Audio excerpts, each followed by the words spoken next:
Mboten kata lumpen ndedonga kunjuk temanten kekalih Mbak Eca kalian Mas Eko. Ya. Wilujeng angaya bebrayan enggal. Coba disalami sik Mbak. Mugi dados keluarga ingkang bagya mulya, keluarga ingkang sik Mas, dinggo jatahe warrior sik Mas. Amin. Selamat sayang. Gak aku. Hehehe. Apa toh? Biayaan iki. Enggak apa-apa, kita kan satu muhrim itu enggak apa-apa. Hehe. Wong Ecai meneng ae kok kowe protes ta? Ecai ngene iki ra apa-apa nek karo Kak Menjeng ra bakalan meteng kok le. Oh iya. Sayang selamat. Nggih, ugi ndedonga kunjuk Ibunda Mbak Eca, Mbak Nurinci, muga-muga enggal sembuh. Ya, semoga cepat pulang ke rumah. Amin. Bapak sehat-sehat. Salaman dulu. Foto enggak, Mas? Oh iya dong. Ngene iki banci model apa to ngene iki? Iya. Aku maunya tengah tapi. Iki banci merek apa ngono lho. Iki kaya nggon aku nang omah tau kurungan manuk lho ngene iki. Kene sembrono lho. Iya. Ayo foto sik, Mas. Sing nembe bobo dipopo ping 3 nggih, Bu nggih. Ya. Inilah wanita termahal di dunia niki nggih.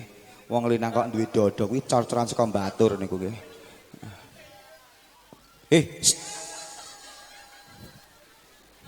Iki perlu dimusnahkan tenan kok. Ini. Mas kok kaya ingon-ingon lho dicek-cek-cek. Selamat sayang. Yuk kembali ke pasangan Anda masing-masing. Nyanyi.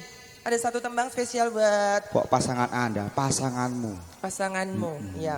Ayo nyanyi. Iya, apa iki? Aku sih penasaran karo sing kelemu kae mau lho.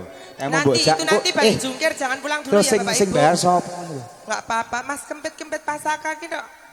Enteng no nek gur penyanyi siji we. Ya. Badi minimal 3 juta kok. Padahal 750 to kae.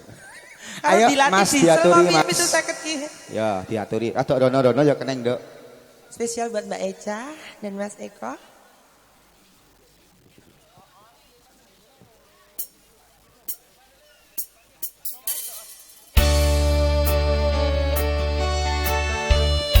Spesial buat kedua mempelai juga.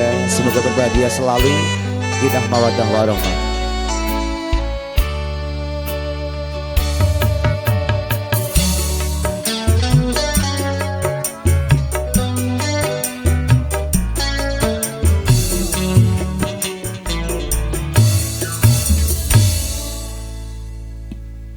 Aduh Rama ibu ngapuranen aku yen ana salah lan dosaku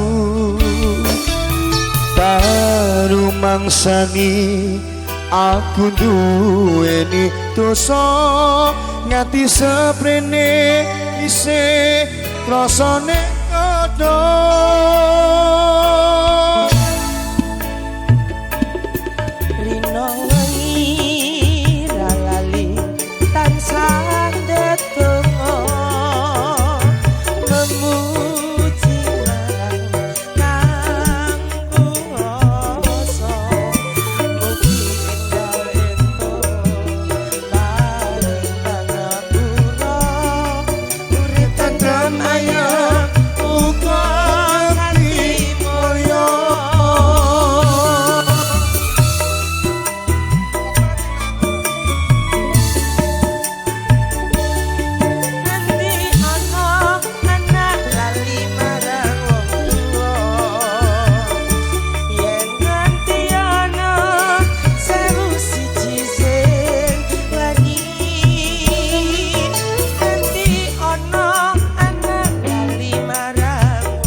Sukune wong tuwa wong kang tuhu suci gedhe kancarane. Kowe nangis to, Mbak? Kowe iso nangis ta jebule iki? Walah yo sing wis ya.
tansah ketongo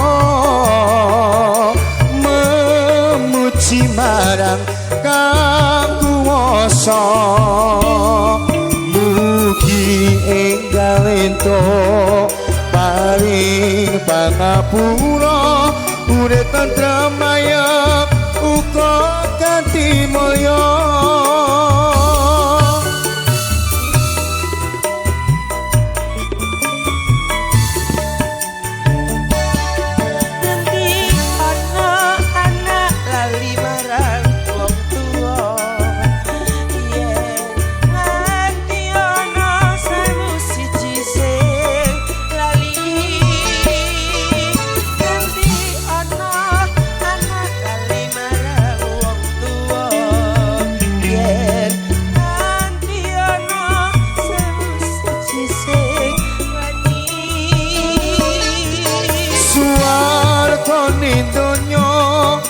Sugune wong tuwa wong kang tuhu suci gedhe ganjarane suwargane donya ana sugune wong tuwa wong kang tuhu suci gedhe ganjarane.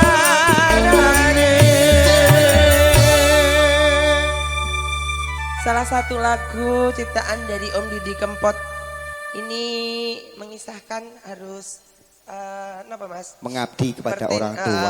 Ada akan ngabekti mring tiang sepuh kekalih.